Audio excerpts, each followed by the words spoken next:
Senior bankers guilty of reckless misconduct should be jailed. One of the recommendations of a long-awaited report on banking commission by the government. Well, let's get more on this. Let's cross to our business correspondent Ben Thompson, who's here with more of those details. Ben. Yeah, it's certainly a hefty report. Thanks very much. It is a long-awaited one, looking at how to clean up British banking in the wake of a whole series of scandals that involve mis-selling, rate rigging and massive taxpayer bailouts. Well, the report says that reform across several fronts was badly needed. It also goes on to recommend that senior staff should also be held to greater account over the bank's operations, with those guilty of reckless misconduct sent to prison. Now, bank bonuses paid to staff should also be tied to the long-term performance of the banks, with payments withheld for up to 10 years and not paid at all if there's evidence of wrongdoing, and that comes to light at a later date. Well, let's get the view from the banking industry and find out what all of this could mean. We can cross, if we can now, hopefully, to Chris Roebuck. He's international banking expert and visiting professor at Cass Business School. Chris, hello to you. The challenge, of course, here is the implementation, just whether these proposals will actually be implemented, and, of course, they won't go down well at all in the city.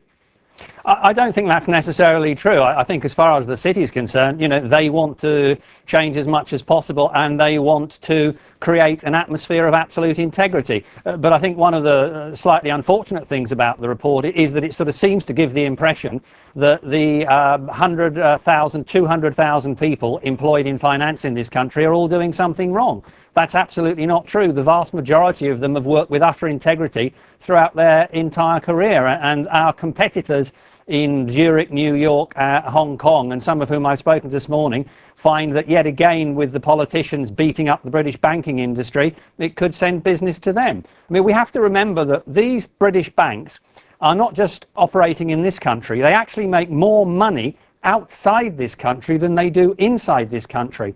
And if we or the EU do anything that reduces their ability to compete with Asian or American banks in particular, that reduces the nearly 10% of all the money that we get for schools and hospitals from this sector. So yes, the principles are good in this report. The problem is, can you make them work so we don't kill the goose that lays the golden egg? Now, briefly for us, Chris, bonuses are a very emotive subject, but a real challenge if you're going to defer these bonuses for up to 10 years. Huge criticism that makes it so complicated for bankers who maybe move to a new bank. Well, is it in their best interest to look after the new bank or the old bank, because their fortunes are linked to the fortunes of the old bank?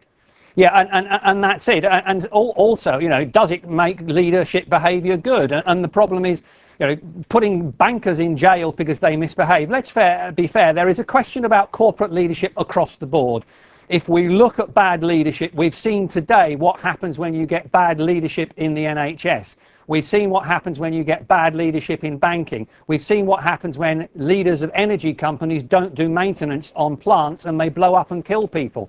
The key challenge is bad leadership wherever it happens, and we shouldn't necessarily single out bankers.